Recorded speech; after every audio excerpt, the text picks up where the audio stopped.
हर हर महादेव दोस्तों, आप सुन रहे थे मेरे साथ मैं तेरी हीर भाग 36।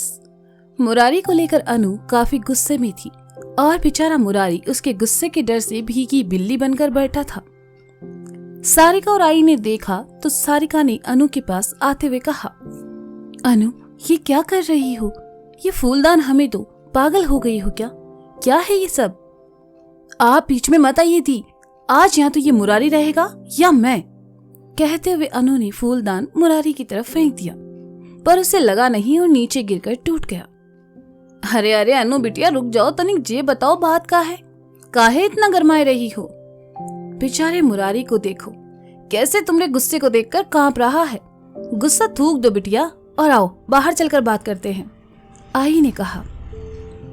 आई के मुंह से अपने लिए बेचारा शब्द सुनकर मुरारी दया भरी नजरों से आई को देखने लगा। आज तो उसे आई में साक्षात मां लक्ष्मी नजर आ रही थी। हाँ नू, आई सही कह रही है। ये सब छोड़ो, बाहर आओ हमारे साथ, हमें बताओ तो आखिर क्या हुआ है। मुरारी आप भी बाहर आइए, सारिका ने कहा और अनु के कमरे से बाहर आ गई। नहीं दी, आज तो मैं इस मुरारी को छोड़ूंगी नहीं। आज या तो ये नहीं या मैं नहीं। अगर इसकी रंगबाजी मैंने ना निकाली तो मेरा नाम अनु नहीं। अनु ने मुरारी को घूरते हुए कहा और सारिका आई के साथ कमरे से बाहर चली आई। चलते चलते सारिका ने पलटकर मुरारी को देखा और बाहर आने का इशारा किया। मुरारी खिड़की से नीचे उतरा और 2-4 गहरी लंबी सांसें लेकर खुद को सामान्य किया और डरते डरते बाहर चला आया। सारिका अनु को लेकर बाहर हॉल में आई। उसने टेबल पर रखे जग से पानी का ग्लास लिया, अनु की तरफ बढ़ाकर कहा, लो पानी पी लो। अनु ने ग्लास लिया और पानी पीकर कहा, दी आप लोगों को इस वक्त यहाँ नहीं आना चाहिए था। अच्छा हुआ हम और आई वक्त पर यहाँ पहुंच गए, वरना तुम पता नहीं मुरारी के साथ क्या करती। सारिका ने कहा, दी नाम मत लो उस धोखेबाज आदमी का, आप जानती भी है उसने क्या किया। अनु ने गुस्से से उठकर कहा, अनु अपने पति के लिए कोई इस तरह से बात करता है? मुरारी ने जो किया वो हम बाद में सुनेंगे, पहले माफी मांगो मुरारी से।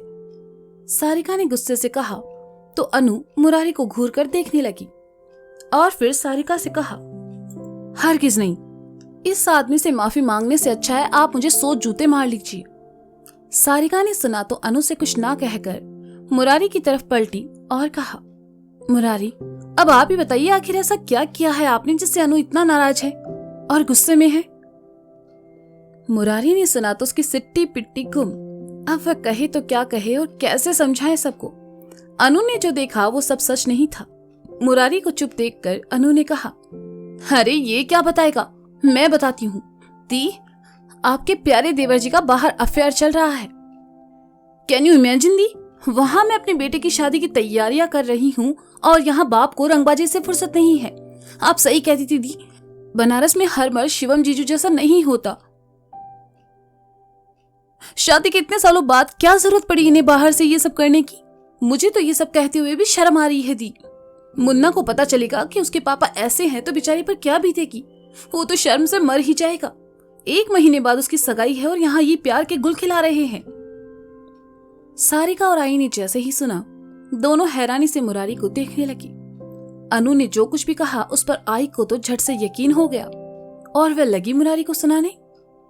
वाह मुरारी वाह, का खबर सुनाए हो, मतलब पूरे बनारस तुमको हमारी बहू ही मिली दिल दुखाने के लिए। जे उम्र माँ जे सब करते शर्म नहीं आई तुमको? अरे मुन्ना के बाप हो तुम, जे उम्र बालों में मेहंदी लगती है और तुम ससुरा हाथों में मेहंदी लगाने का ख्वाब देख रहे हो। हम पूछते हैं कौन है वो चुड़ैल जौन तुमको अपने प्रेम जाल में फंसाई है? हमका बताओ, हम अब्बे जाकर वो की छुट्टियां काट दे, उका मुंह नोच ले और ऐसी ऐसी गाली सुनात कि वो तुम्हारी जिंदगी में तो का ये बनारस आने से पहले 4 बार सोचे। बताओ हमको, ये मेंढक की तरह टुकुर टुकुर का देख रहे हो, कुछ बोलबो के नहीं? आई की बातें सुनकर मुरारी ने कहा, अरे आई खामखा उस बेचारी को काहे चुड़ैल और ये सब बोल रही हो?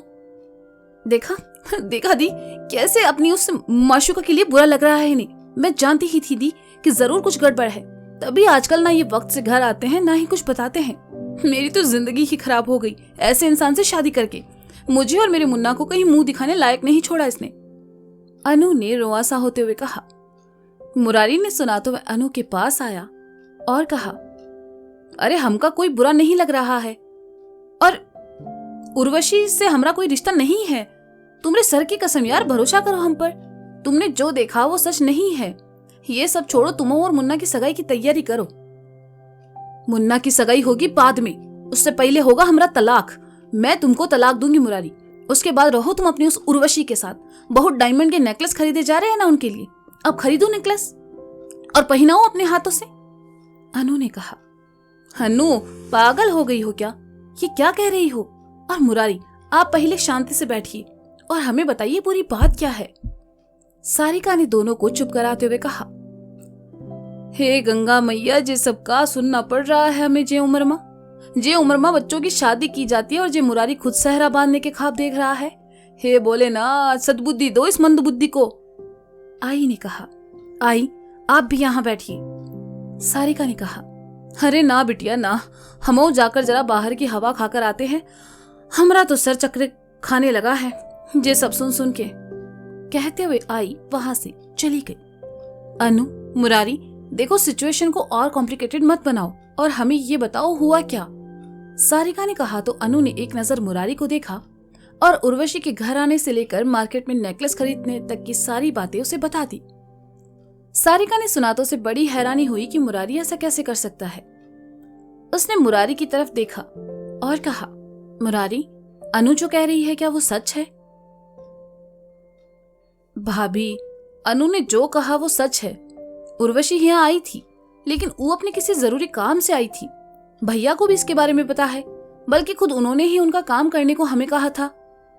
मुरारी ने मिमियाते हुए कहा, अच्छा, और जो मार्केट में डायमंड का सेट उनको अपने हाथों से पहना रहे थे वो सब क्या था? अनु ने आग बबूला होते हुए कहा, अरे बताया तो था, वो सब तुम्हारे लिए लेना चाह रहे थे। अब कोई महिला थी नहीं वहां तो उनको पहना कर देख रहे थे। तुम पर कैसा लगेगा? तुम हो यार खामखा उससे भौकाल बनाए हुए हो। अरे आज तक तुम्हारे अलावा किसी पराई लड़की को देखे तक नहीं। तुम्हारे अलावा किसी और के लिए 10 रुपए का भुट्टा तक ना लिए हैं, डायमंड कहाँ से लेंगे? तुमको ना शक की बीमारी हो गई है अनु, हम बताए रहे हैं। मुरारी ने कहा। अनु हमेशा मुरारी की चिकनी चुपड़ी बातों में आ जाया करती थी, लेकिन आज ऐसा नहीं हुआ और उसने कहा, ये चूना ना पान पर लगाना मिश्रा। तुम मुझे ये बताओ, वकील तुम करोगे या मैं? का मतलब? मुरारी ने कहा, मतलब ये कि हमारा तलाक तो होकर रहेगा और इसकी वजह है ये तुम्हारी ये रंगबाजी।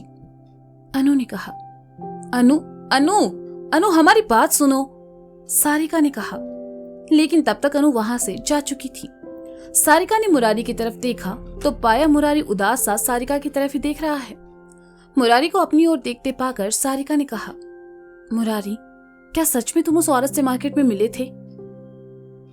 भाभी हम सच कह रहे हैं, हमारा उसके साथ कोई रिश्ता नहीं है। वो तो अनु ने हमें साथ देख लिया और गलतफहमी पाल ली। आप तो जानती है वो हमें लेकर कितना पजेसिव है। अभी वो गुस्से में है, हमारी कोई बात नहीं सुनेगी। हम करते हैं कुछ जुगाड़ उसे मनाने का। मुरारी ने उदासी भरे लहजे में कहा, देखो मुरारी, किसी भी रिश्ते में विश्वास सबसे बड़ी चीज है। कोशिश करना अनु का विश्वास कभी ना टूटने पाए।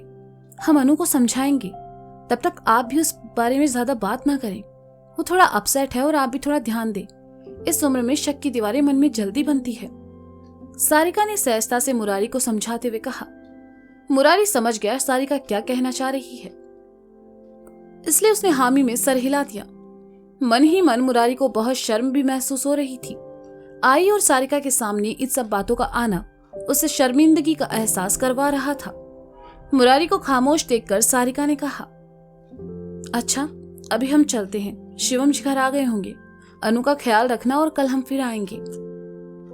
कल फिर? मुरारी ने असमझ की स्थिति में पूछा।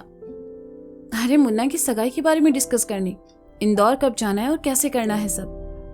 कोशिश करेंगे आई बाबा और शिवम जी के भी साथ आएं। आपने अपने चाचा चाची को बताया ना इस बारे में? उन्हें भी बुलाइए, आखिर ये सब काम तो घर के बड़े ही करेंगे ना। सारिका ने मुस्कुरा कर कहा। मुरारी ने देखा इतना बड़ा सीन होने के बाद भी सारिका नॉर्मल थी। मुरारी से रहा नहीं गया तो उसने सारिका से पूछ लिया, भाभी क्या आप हमसे नाराज नहीं हैं? मुरारी, हम आपसे नाराज क्यों होंगे? हम आपको अच्छे से जानते हैं। हम मस्ती मजाक कर सकते हैं, लेकिन कभी किसी औरत के दिल से नहीं खेलेंगे। अब हम चलते हैं। हर हर महादेव। सारिका की बातों में अपने लिए विश्वास देखकर मुरारी की आंखों में नमी तैर आई और उसने कहा, शुक्रिया भाभी, हर हर महादेव। सारिका ने मुरारी की बाह को थपथपाया और वहां से चली गई। मुंबई वंश का फ्लैट। हॉल में रखे सोफे पर वंश सो रहा था। बारिश में भीगने की वजह से वंश को ठंड लग गई थी और इस वजह से उसे तेज बुखार भी हो चुका था, लेकिन वहां उसकी देखभाल करने वाला कोई नहीं था। वंश का फोन भी खराब हो चुका था, जिस वजह से उसके घर पर कोई बात नहीं हो पाई। वंश की नींद खुली, वह उठा, देखा अंधेरा हो चुका है। वंश उठा, उसने महसूस किया उसका पूरा बदन दर्द कर रहा है, लेकिन फिर भी जैसे तैसे करके उसने सब लाइट्स चालू की और किचन की तरफ चला आया। गैस के सामने आकर वंश सोचने लगा खाने के लिए क्या बनाए। वंश को कुछ बनाना नहीं आता था। बाहर से ऑर्डर करने का सोचता भी तो उसका फोन खराब था। वंश ने मार्ट से लाए सामान को बैग से बाहर निकाला और उनमें से एक मैगी का पैकेट उठा लिया, लेकिन वंश को तो वो बनाना भी नहीं आता था। वंश ने फिर से भी पैन में पानी चढ़ाया और गर्म होने पर उसमें मैगी डालकर उसके पकने का इंतजार करने लगा।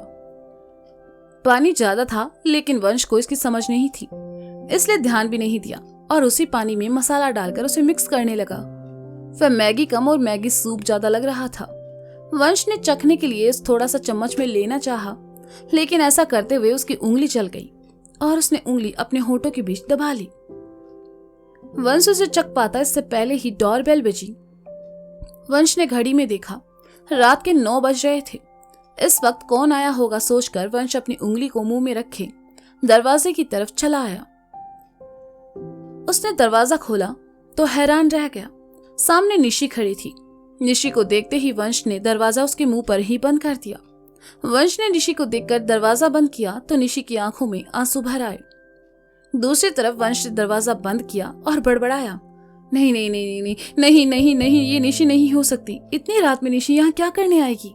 और उसे तो मेरे फ्लैट का एड्रेस भी नहीं पता होगा। नहीं, ये निशी तो बिल्कुल नहीं है, ये सिर्फ मेरा वहम है। क्या मुझे फिर से दरवाजा खोलकर देखना चाहिए? कहीं कोई और हुआ तो? देख ही लेता हूँ। कहते हुए वंश ने धीरे से फिर दरवाजा खोला और देखा निशी अब भी सामने खड़ी थी और उसके हाथ में एक छोटा बैग भी था।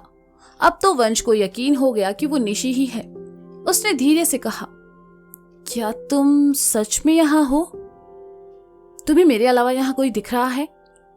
निशी ने बिना किसी भाव के वंश को घूरते हुए कहा, नहीं, मेरा मतलब तुम यहाँ क्या कर रही हो, वो भी इस वक्त? वंश ने पूछा। निशी ने कोई जवाब नहीं दिया, बल्कि वह सीधा अंदर आई और अपने साथ लाया बैग टेबल पर रखते हुए कहा, मॉम ने तुम्हारे लिए खाना भिजवाया है और मैं डैड के साथ यहाँ आई थी और मुझे तुम्हें मुझसे क्या?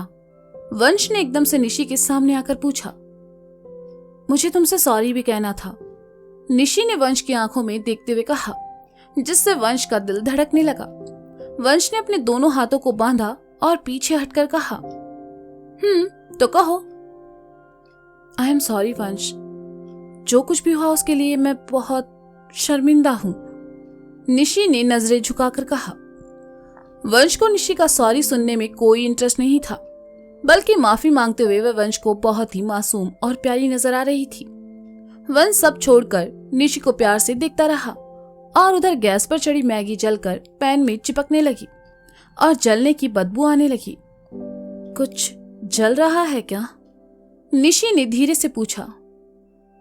हाँ, मेरा दिल, मेरी मैगी, वंश ने खोए हुए स्वर में कहा और फिर एकदम से चिल्लाते हुए किचन की तरफ भागा। तो दोस्तों, ये था मैं तेरी हीर भाग 36। इसका अगला भाग आप जल्द ही सुनेंगे मेरे साथ। तब तक के लिए शुक्रिया, बाय बाय, अपना ख्याल रखें और हाँ, सुनते रहें मैं तेरी हीर।